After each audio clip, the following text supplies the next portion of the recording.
And they did it between the 1920s and the 1950s. The mass transit systems, which we used to call trolleys, now we call them light rail, were either bankrupted or bought out in all the most of the major cities of the U.S. And we don't have an intercity train system, and we don't have intra-city rail systems. And this has to be restored. The number one problem that we face on the earth is not too many people, it's too many automobiles. And that's where we really have to make the major change in lifestyle. And in Solartopia, not only do we have a change in the nature of the corporation, but we also have a law against buying or using or producing anything that can't be 100% recycled. There's absolutely no reason why we should have trash in this country anymore.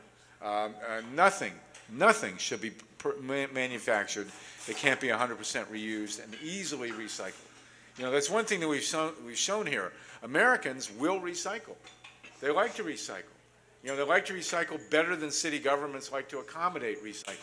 And this really has to be done. Yes, sir. Sorry to keep you standing. Yes, sir. I want to thank you for being in St. Louis. But my interest is in the two political candidates. How are they lining up behind this idea? We know how McCain is talking. Well, McCain... He wants to drill. So right. What McCain about Obama? Obama is better. There was one line in his acceptance speech that jumped out. I mean, it was really very incongruous almost, where he said that he supports, clean coal and safe nuclear. Well, there is no such thing as clean coal, and there's no such thing as safe nuclear. Now, what he said in other cases is that he will support nuclear power, but he will not support government subsidies for nuclear power.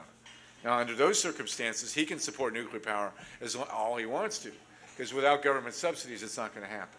So clearly, he's better. Biden has a pretty good record on the environment.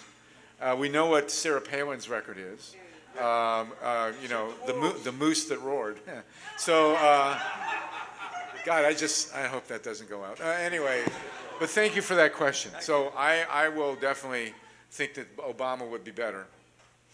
Hi. And by the way, I think he will win, and we can talk about that if you want about election protection.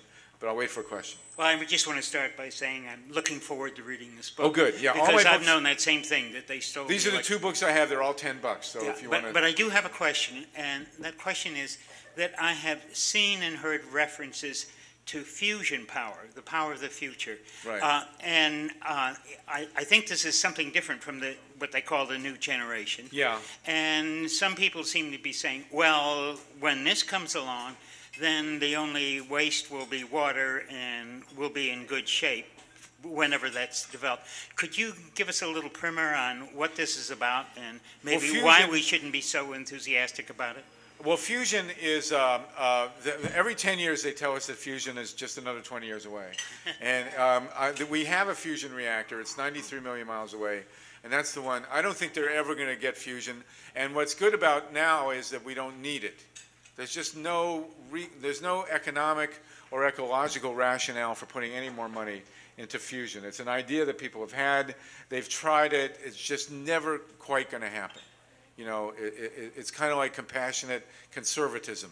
It sounds like a good idea, but, it's just too much of a contradiction in terms. Yes? The no-quip law is a great example of how people can protect themselves by passing their own laws. Right. When the legislature won't act. That's the ballot initiative. Right now, Ameren-UE isn't doing anything about renewable energy, possibly because they can't shake us down for nearly as much money as they can by building a nuclear plant. Exactly right. So we got another ballot initiative coming up on this November's ballot to pass a renewable energy standard that will make them generate renewable electricity. It will make them work up to generating 15% of their total electricity by renewable sources by 2021. So I ask everyone to vote for the renewable energy standard in November. And make sure that they don't, totally true. And make sure that they then come, like they're doing in Florida, make sure that they don't come then around and say that nuclear should be included as renewable. It's amazing. These guys talk about chutzpah. I mean, this is an amazing thing. But absolutely, a renewable portfolio standard is a good thing to push. And we wrote it in that nuclear is not renewable. Yes. Oh, good. Okay, very good. We appreciate that. Yes, please. We've been working as a group here in St. Louis to get rid of the touchscreen electronic voting machines. Absolutely.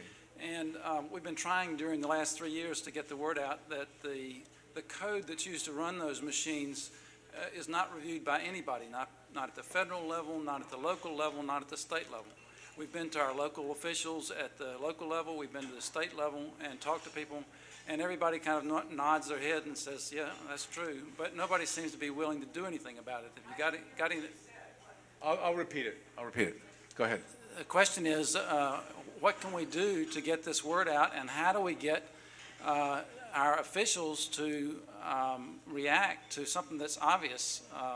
This is an obvious danger to our democracy. Okay. The question is, and if you don't mind, if you'll give me leave, I'll talk about 5 minutes about this, because I saw a federal election stolen in my backyard. Where I live in Columbus, Ohio, where I grew up, the neighborhood is now mostly African American. It took 5 hours to vote where I grew up. Where I live now, a mile away, which is mostly white, it took 5 minutes to vote. This was not an accident.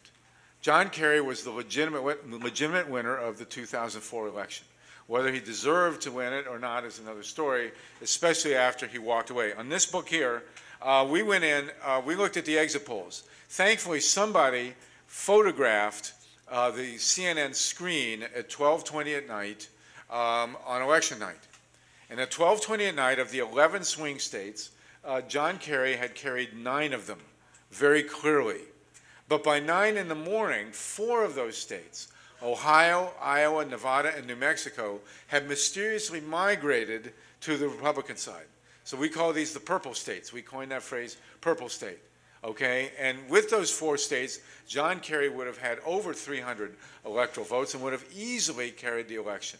There's no doubt in my mind that that was the legitimate vote count, that the exit polls were more accurate in reflecting the public will than the actual official vote count. Now, how did they do this? Well, one of the ways, and this was the question, what do we do about touchscreen voting machines? Well, in the state of Missouri and many other states, and in fact there are more touchscreen machines in play now in 2008 than there were in 2004 because of the Help America Vote Act, and I'll talk about that in a minute. But the fact of the matter is that electronic voting machines are perfectly designed to steal elections. The owners of the machines claim that the software is proprietary. Therefore, they do not allow the governments to review the software. And there is no way to get a reliable recount on votes that are cast on electronic voting machines. Now, in this book, we recommend that they have a paper trail attached to an electronic voting machine. But since then, we've learned it absolutely cannot work.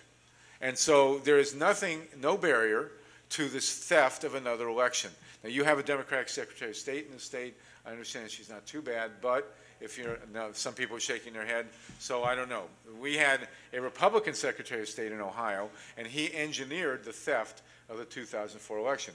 Without J. Kenneth Blackwell, we would not have had George W. Bush in the White House for the last 4 years. They absolutely stole that election. Part of it was done with electronic voting machines, there's no doubt about it. But the other thing they did, which is being done all over the United States, and we have 60 days to election, so forewarned is forearmed. They are disenfranchising people. In Ohio, prior to the 2004 election, they removed, without cause, 308,000 voters. In Cincinnati, Toledo, and Cleveland, and then after 2004, they took another 170,000 out of Central Ohio and Columbus. That's it's about 500,000 voters in a state that had 5.4 million. So it's 10% of the electorate. Guess what color most of them were? I mean, the reality is that this was the Republican strategy, and it continues to be the Republican strategy. It's been added to with the new federal decision that they can require voter ID, photo ID, which clearly discriminates and is meant to discriminate against poor people, young people, old people, homeless people, people who don't have photo ID. And so here's how we combat it. Everybody, I get asked this, well, what can I do? People are never prepared for an answer that tells something you can actually do. What you can actually do is sign up to be a poll worker. Be a poll worker. The average age of poll workers in the United States has been about 85. And so, there's been a big campaign to get younger people to be poll workers. Even 50 would be something. But the reality is you get paid $125. They give you a training. They pay you for that. and you spend the day, you gotta show up at 5:30, and you can be there.